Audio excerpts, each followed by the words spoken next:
Raya wakes up on a research station located on a distant planet. She doesn't remember who she is or why she's there, but she quickly realizes that the oxygen levels outside are too low to breathe properly. The worst part? The station is filled with the dead bodies of other astronauts, and Rhea suspects that she might be the one who killed them. The situation isn't clarified by Brian, the only surviving crew member who has just arrived from the orbital platform, but there's no time to figure things out. The station's oxygen is running out.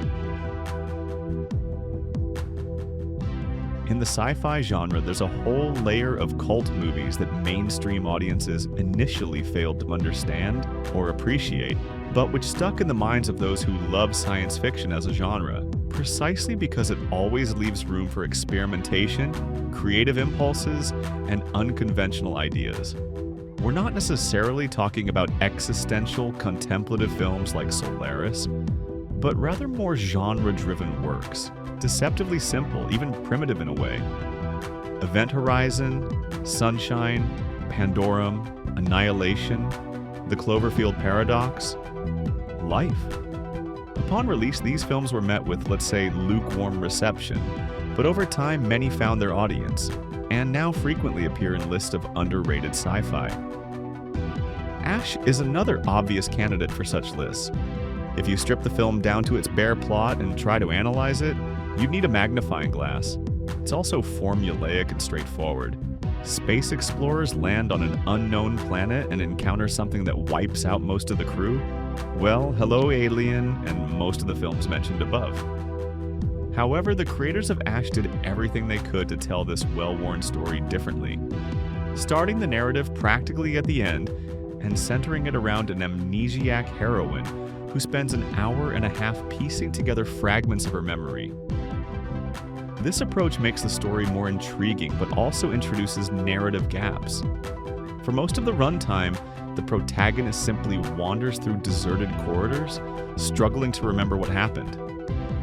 And this is where the talent of Ash's director, black filmmaker Stephen Ellison, who works under the pseudonym Flying Lotus, comes into play. Ellison comes from a musical family and began his career in entertainment as a musician, but over time he developed cinematic ambitions.